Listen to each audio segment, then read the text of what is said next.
It is also 7 p.m. and that over there, that's 3:30, 4 p.m. sun. So I'm getting used to this. It's going to be interesting to see where the sun is by 9, 10 p.m. I have a feeling I'll still be looking at it. I'm currently wearing an extra pair of sunglasses under my visor because it's just, there's only so much sunlight you can take in a day. So there it is.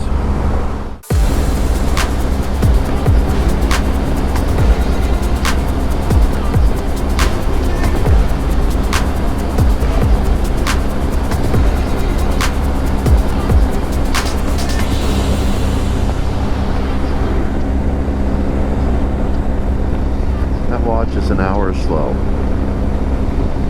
because of the time zone. It's 9 p.m.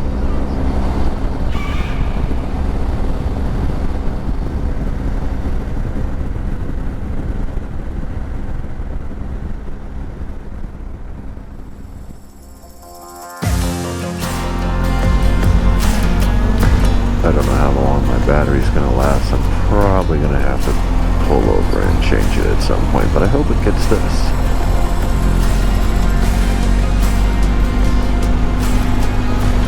That's pretty cool.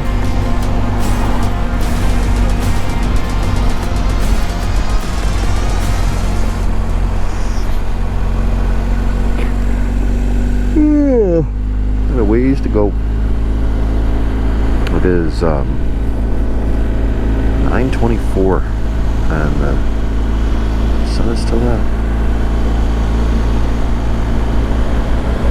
Pulled over real quick just outside of something hot springs, debating whether or not to continue on the next 100 miles in kind of darkness, sort of darkness,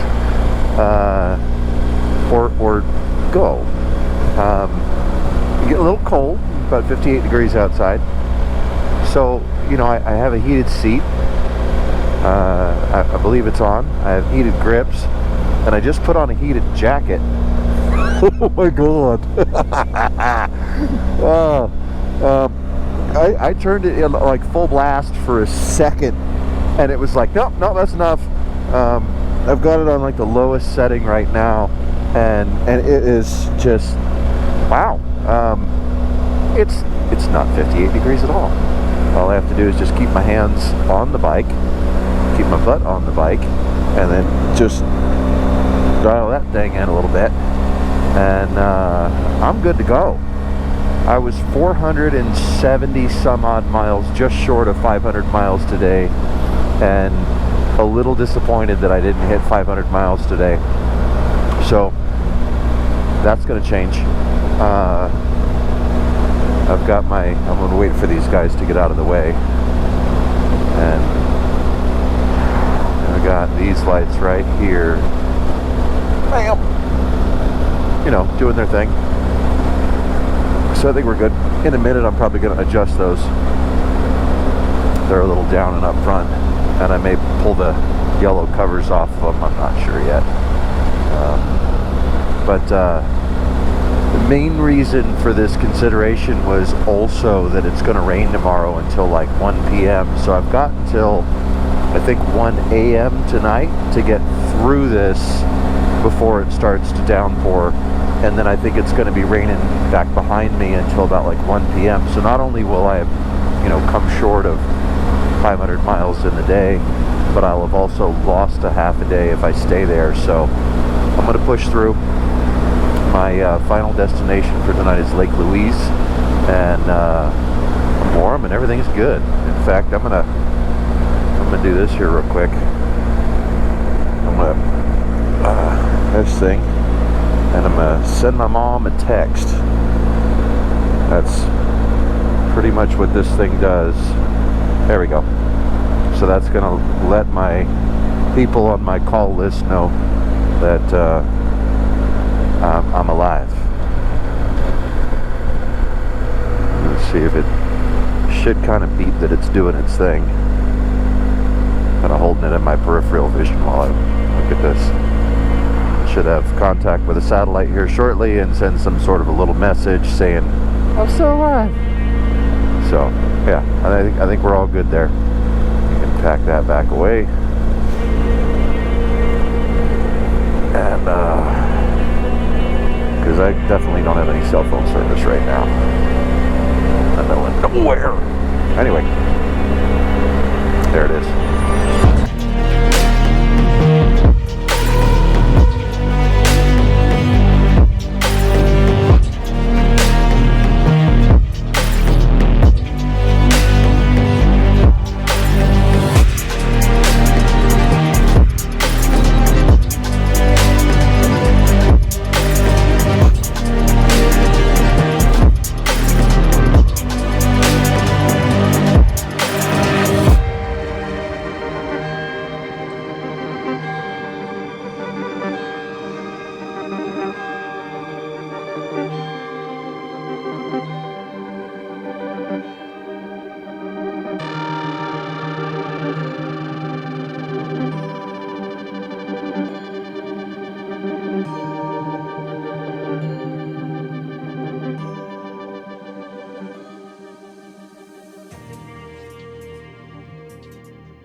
British Columbia, Canada. Today is July 14, 2023. Bunch of fires, as you can see. It's super smoky, and where I'm headed to right now is around one of those fires. There's a little breakfast spot I'm headed to. A dude named Bruce that I met who rode ahead of me up to Alaska because I couldn't make it the same time he was leaving. Him and his buddy have already gone up to Alaska, and they're currently on their way back down. And I just missed the departure date, so I've just been cruising up here by myself. But it'll be good to run into these guys. We're going to have breakfast together. And in the meantime, yeah, fire. Lots of it. Limited visibility, pretty heavy smoke. At some point, if it gets any thicker than this, I may consider some sort of, air filtration for my nostrils, so I don't build up too much of this in my lungs and end up with a strange cough that I don't know where it came from. Anyway, that's the plan this morning. Just cruising and headed to breakfast with two guys from California up in Canada.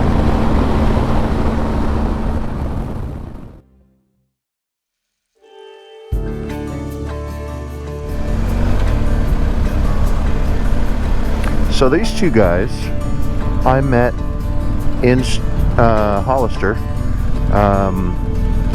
This gentleman right here, Bruce, was getting a seat from Corbin, we went on a motorcycle ride, me and this other gentleman here, these two guys, out to Highway 1, and then the initial plan was hopefully to get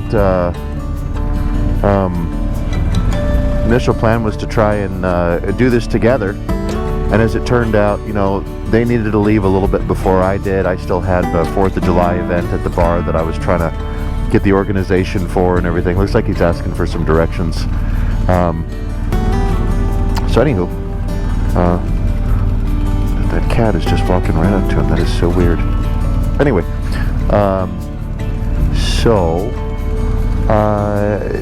just so happens that through the modern communication, cell phones and stuff, we were able to kind of reconnect, and here they are.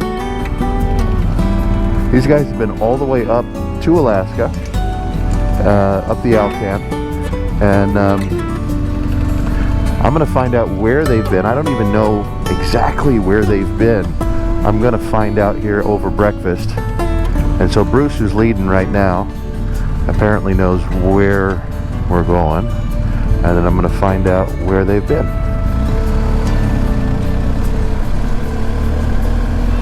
This is super exciting in a cute little town. I have no idea where I am. Smithers. Smithers. And looks like Luis's kitchen is possibly where we're going. Come on, buddy, you can do it.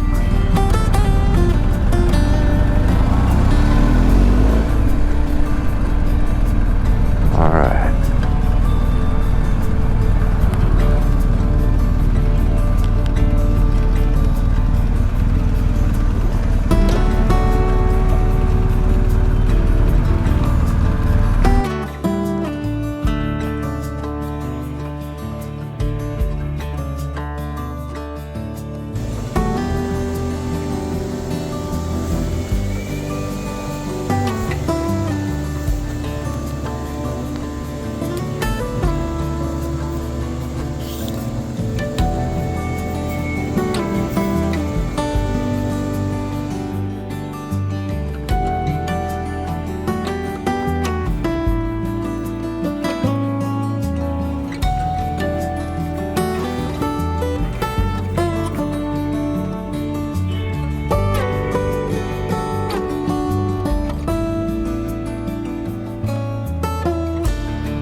About a 9-hour drive ahead of me. It's gonna be a while.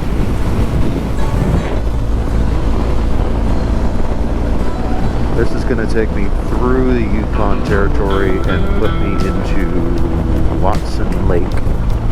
It's 802 kilometers.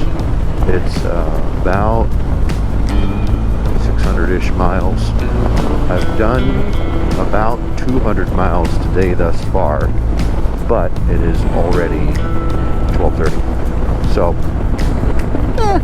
we'll see.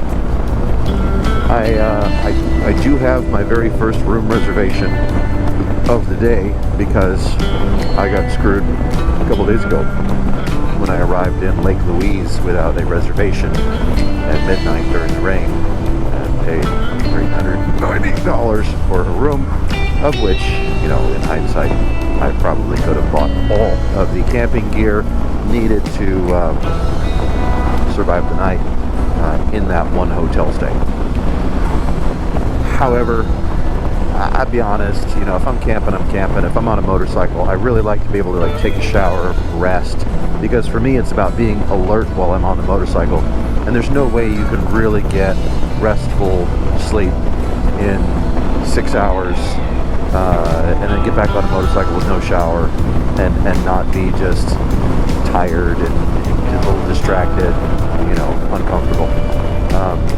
The more comfortable you are when you're on a motorcycle, the more well-rested you are, less likely you are to, you know, end up in an accident, and I drive like an idiot anyway, so I need all the help I can get in that direction. So hoteling it is. This place up in Watson Lake is an old Air Force bunker. It used to be barracks, apparently. So in about 10 hours, which I should still have some light, you know, because I'm getting up to that 10 o'clock at night light. Anyway, shouldn't be an impossible ask to be able to get up there and stay the night in an old Air Force barracks Quonset hut for the evening, which should be kind of cool.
British Columbia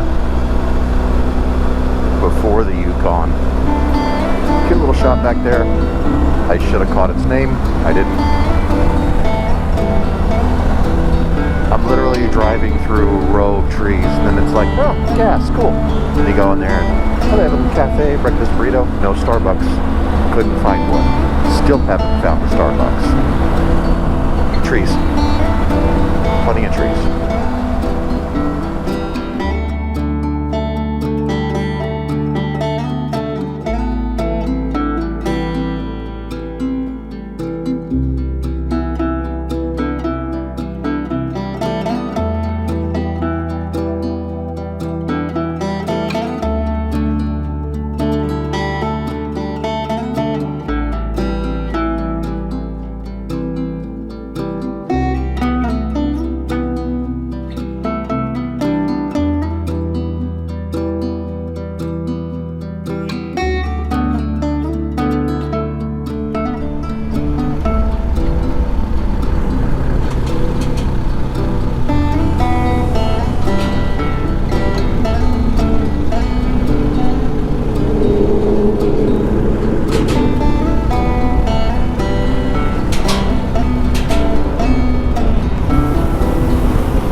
And again, I'm tagging my friend in this because he came through here and did the same thing, and afterwards he was, I don't know why I took so many pictures of so many bridges.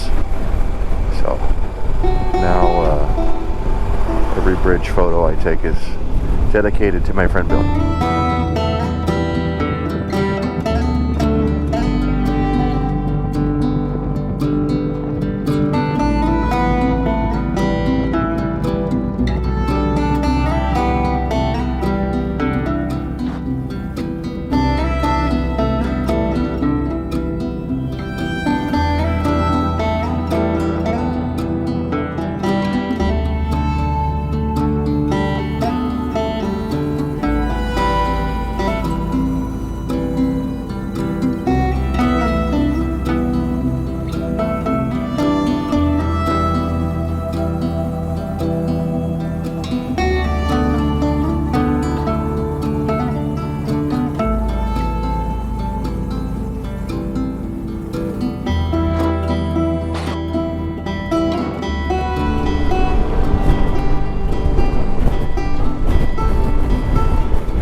Say on this bridge somewhere, I believe it'll be on this side.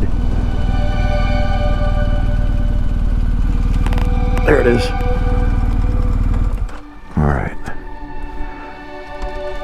the original architecture is.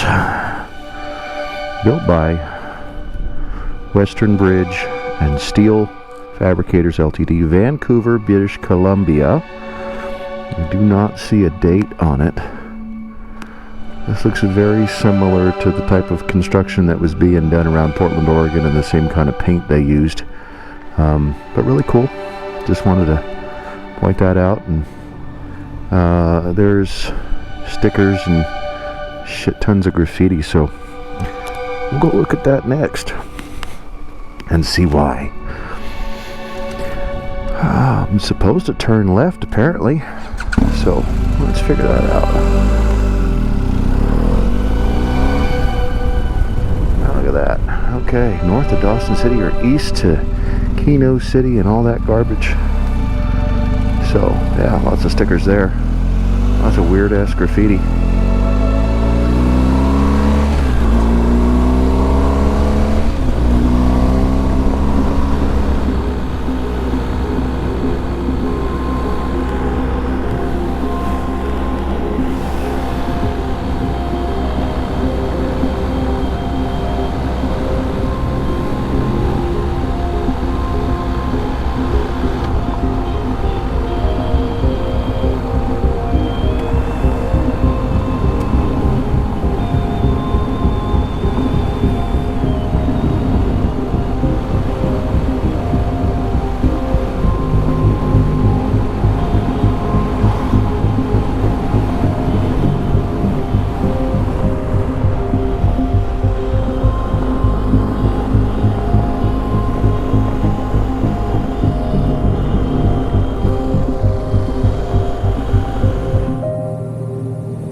Funny story.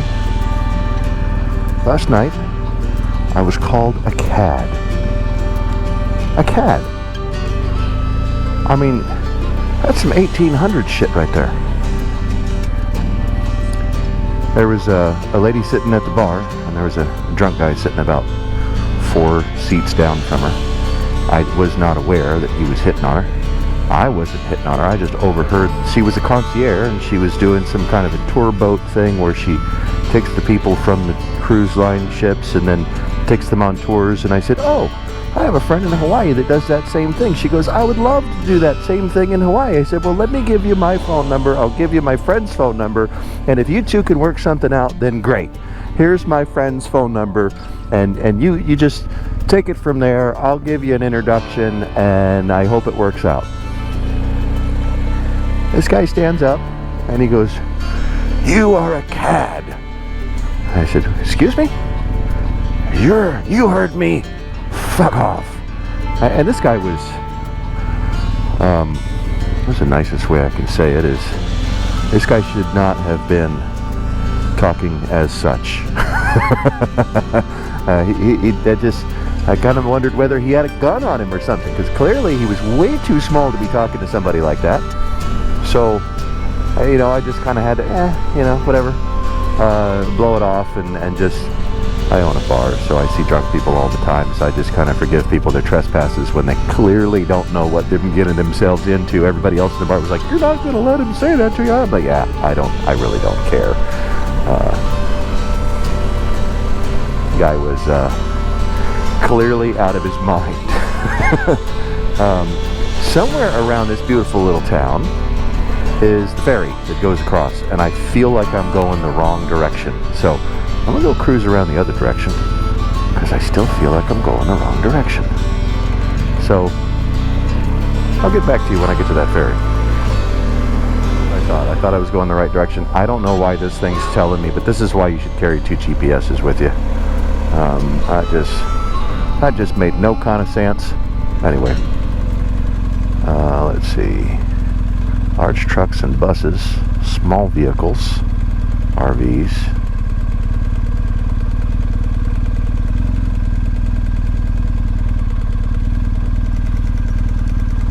Well, let's see how this works.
Top of the world highway on the way to Eagle. 59 degrees outside, 10:30 a.m. on July, what is it? I don't even know what it is. July what? 17th. 18, 19, 2 more days and I'll have been gone for 10 days. I figured it would take me about 10 days to get up to Prudhoe Bay. I lost a day being heat exhausted in Idaho. And I may lose another day because I do have another set of knobby tires that got delivered to my friend in Fairbanks, and I have to get them on the bike because the last bit up to Prudhoe Bay and back is yeah, you could do it on these tires.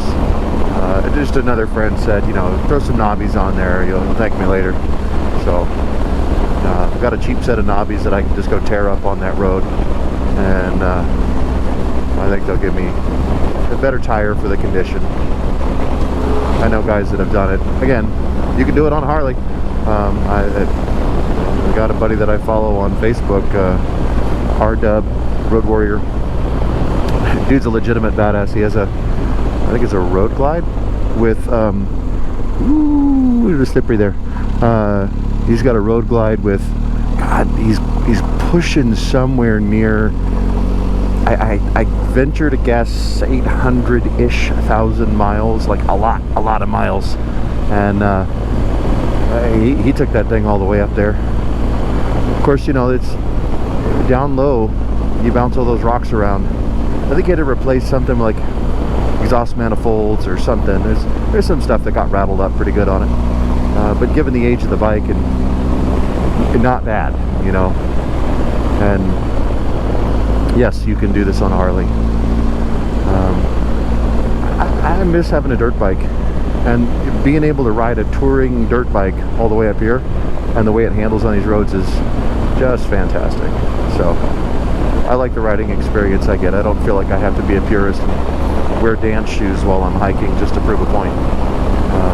Not that he's doing that, not that anybody, I'm not comparing it. You ride your ride, do whatever you want. I'm enjoying this right now.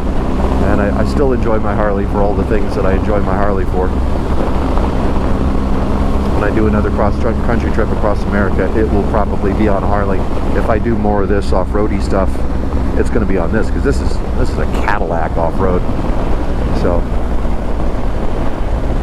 I'm going to pull over here real quick and share this view with you. I've been eyeballing this while I've been commentating.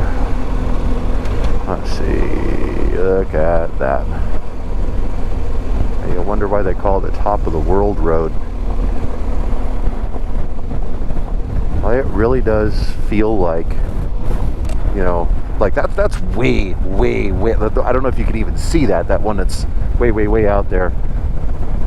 That's got to be over 100 miles away. The curvature of the earth gives you 20 miles of visibility, flat ground. I don't know how far that away, but that mountain range way off in the background feels more like 250. I don't even know if that's possible, but that's definitely closer. That one way back there, and that's north. Crazy beautiful up here. 59 degrees.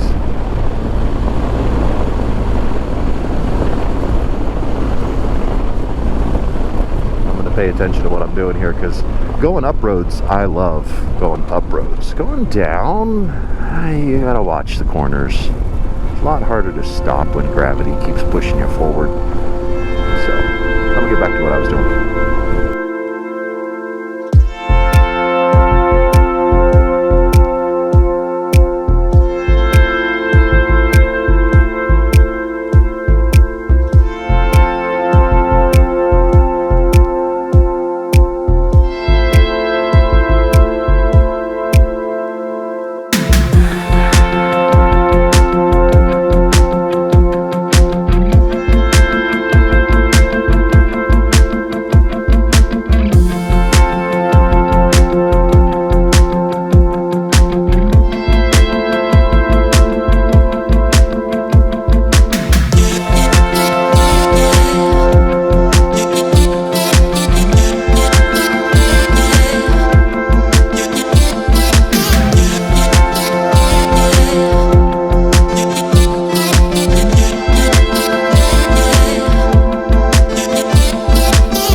Highway 5 towards Eagle. Got Tom right now leading the way. His brother Pete behind me. Had a fun and interesting road up here. Started out super smooth, getting a little more like you got to pay attention. We've gotten to a portion of the road here where it's a little dusty, so I'm hanging back just a hair, letting it clear.